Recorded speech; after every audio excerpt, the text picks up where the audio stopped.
The strongest shape, they say, is a triangle.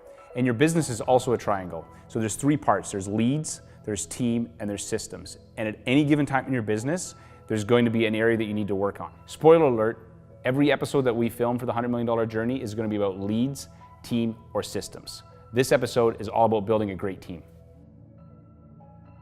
When Jules and I first started out, we had lots of leads that were coming in, and very quickly Jules felt like she was drowning. She was up to her neck. From the time the lead comes in to the time the file funds and everything that you have to do in between, I was doing completely on my own with a volume of business that I was not used to. So it was very overwhelming.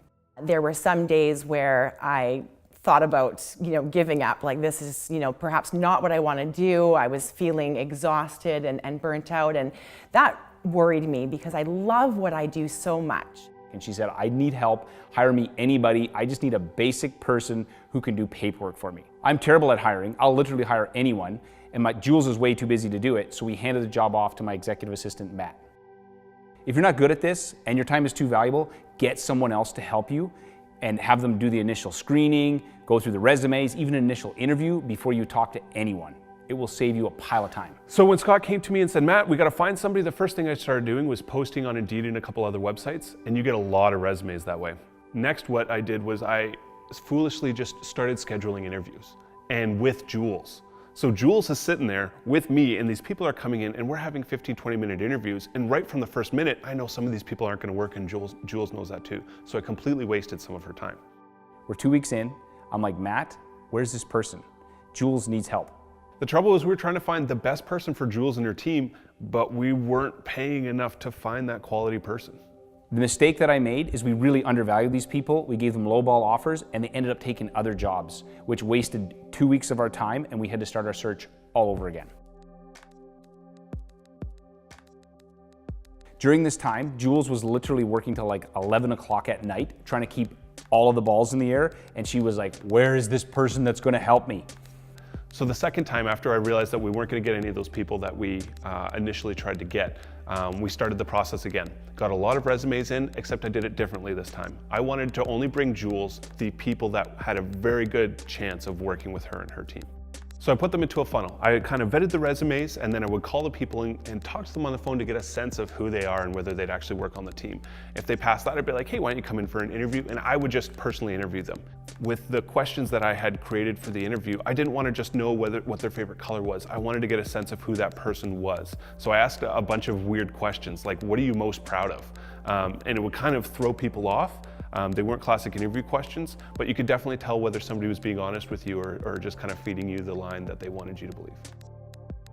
When Ellie first came in, she was smart, confident. I just knew right away that she was someone who could adapt to our team and do really well. Her honesty impressed me. She was just willing to put it all out there and really gave me a sense of who she was. So I only had to schedule one interview with her and Jules. They ended up going out for supper and they headed off, and it worked out great. After meeting Ellie, we realized we had to offer her what she's worth, and we couldn't go back to the mistake of lowballing. She has a background in customer service. She was a server and a manager at a restaurant, so really good with people and has amazing drive. And she actually would like to be a mortgage broker one day. So the perfect opportunity for her to learn, to start from the ground up and to watch what I do throughout my day.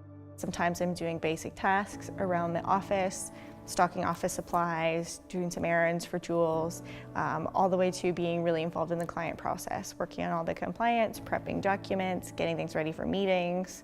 What I really loved and what has really impressed me is how much Jules trusts me, and she relies on me, and when I say I can do something, it's okay. There's no second guessing. She really believes that I have the skills to do what she's asked. And trust me with handling stuff with clients. So that has just meant a lot more than most other things. Ellie's amazing. She's worked really well with Jules, and she is smart. She's picking up stuff really quickly and helping Jules out a ton. Now Jules is able to spend more time in her sweet spot, which is sales and meeting with clients.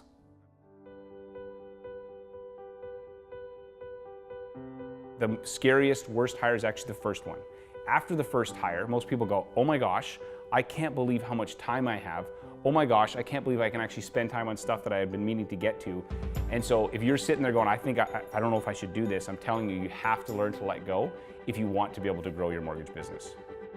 I have not interviewed a single $100 million producer who doesn't have a team of 8 to 12 employees. Our vision with the $100 million journey is to have the smallest team possible, which is why we want to outsource a bunch of administrative tasks to Doc Assist.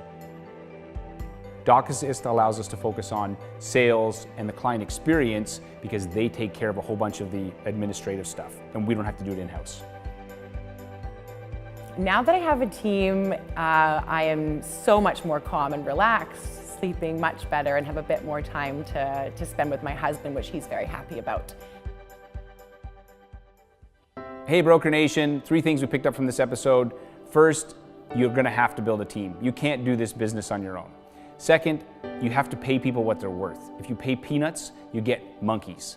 And finally, outsource. If you're not good at something, get someone else to do it. I'm not great at hiring, we got someone else to do it. If you don't want to do documents, paperwork, get someone to do that. The reality is that you need to spend more of your time in your sweet spot, which is going to be meeting with clients, meeting with referral sources, and that's the key to building a big business.